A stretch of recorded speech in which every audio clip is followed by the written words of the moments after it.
Hello, my name is Benjamin Hart. I'm an American attorney and the managing director of Integrity Legal here in Bangkok, Thailand.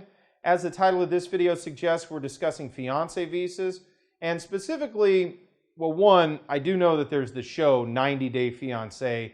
It's a show that's been made in the United States that goes into, the relationships that underlie these K-1 fiancé visas and sort of the interesting nature of those relationships, because these are relationships that are not, I won't say they're uncommon, but they're a little different. They're, in many ways, some of them are very unique. They're binational couples, and they're dealing with the process of getting into the United States. The thing to take away from this video is I get a lot of questions from folks when I first talk to them about doing the 90-day K-1 fiancé visa, and they ask, why 90 days? Well, Congress, in their infinite wisdom in the 50s, when they were drafting the Immigration Nationality Act, determined that 90 days was enough time in which to bring one's fiancé to the United States, sort of settle in, get to know each other, and get married. Whether I agree with that assessment or not is really irrelevant to this video. That is what it is. You have 90 days in which to bring that individual to the United States, marry them or don't marry them. If you don't marry them, your intentions change, then they need to leave within 90 days. But if you do get married, you need to then go ahead and file for what's called adjustment of status to lawful permanent residence, also known as green card status.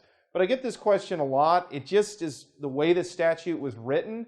I would argue a little bit more time would probably be a good idea. However, there are certain policy arguments that would dictate that no, it's plenty of time. I can see it both ways. One thing I do find interesting is couples that have been separated for a relatively prolonged period of time while they're undergoing the K-1 fiancé visa process, once they get to the United States, I've often found they might not even be a 9-day fiancé. Sometimes they just run down to a justice of the peace or to a courthouse, and they just get married as soon as possible because they just want to go ahead and get the rest of the immigration documentation on file to get that foreign fiancé's status in the United States regularized, get them their quote-unquote green card, and be on their way, get on down the road. I see that a lot. I also see folks that wait a little bit because they want to make sure that the marriage, for lack of a better term, is going to stick. Not to make light of marriage, but folks just want to make sure that it's the right decision. That being said, the 90-day period is prescribed by law. I think, again, it was the Eisenhower administration, so go back and talk to Congress back then if there's anybody still around that helped co-write these laws. Maybe check with them and see why 90 days was determined to be the sort of sweet spot, if you will, for a couple reuniting in the United States, making the determination to get married and adjust their status therein.